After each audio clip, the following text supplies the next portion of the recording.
ఆంధ్ర రాష్ట్రంలో ఒక మాజీ ముఖ్యమంత్రి సైకో ఏపీపీఎస్సీకి డిఎస్సికి తేడా తెలియదు. నేను స్టన్ అయ్యా. నేను హౌస్ లో ఉన్నా, మా వాడు ఒక మెసేజ్ పెట్టాడు, సార్ సైకో ఇది చెప్పాడని. నేను జోక్ ఏమో అని, రే జోక్ క్వశ్చన్ మార్క్ అని పెట్టా. మనోడు వీడియోనే పంపించాడు. 5 సంవత్సరాలు ముఖ్యమంత్రిగా చేసిన వ్యక్తి ఏపీపీఎస్సీకి డిఎస్సికి తేడా తెలీదా? అప్పుడు నేను ఎన్ని పేజీలు తిప్పినా, ఎన్ని ఇన్స్టాగ్రామ్ పోస్టులు ఇచ్చినా అప్పుడు అర్థమైంది, కనీసం అవగాహన లేని వ్యక్తి ఆంధ్ర రాష్ట్రానికి ముఖ్యమంత్రి అవుతే ఎలాంటి పరిస్థితులు వస్తాయో అదొక అద్భుతమైన ఉదాహరణ. అయ్యా 5 సంవత్సరాలు ఒక్క డిఎస్సి చేయాల, ఒక్క టీచర్ పోస్ట్ భర్తీ చేయాల. వర్టికల్ హారిజాంటల్ రిజర్వేషన్ అంటే ఏంటో అర్థమవుదాయనికి. నేను శాసనసభ సాక్షిగా అన్నిటికీ సమాధానం చెప్పా, ఛాలెంజ్ చేశా. ఈ రోజు కూడా ఛాలెంజ్ చేస్తున్నా, అయ్యా సైకో టైం డేట్ నువ్వు ఫిక్స్ చేయి, చర్చకునే వచ్చేదానికి సిద్ధం, నువ్వు సిద్ధమా అని అడుగుతున్నా. అరే ఇది 5వసారి ఛాలెంజ్ చేస్తున్నా. ఒకే తాడేపల్లి కొంపలో కూర్చుంటాం కాదు, బయటికి రా చర్చకి. అరే ఏం తప్పు చేయాలా?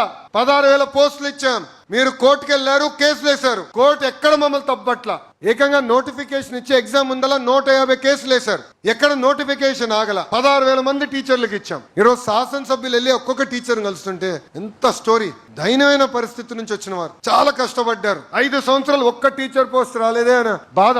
కష్టపడ్డారు, చదివారు, టెట్ రాశారు, చివరికి డిఎస్సి రాసి ఈరోజు టీచర్ అవుతే వాళ్ళని అవమానిస్తారు. ఎంత అన్యాయం ఒకసారి ఆలోచించండి. అంటే వాళ్ళ అబద్ధాలు ఎంత బాగా చెప్తారనే దానికి ఇది ఒక ఉదాహరణ. వాస్తవం నిజం కూడా మనం అంత బాగా చెప్పలేము.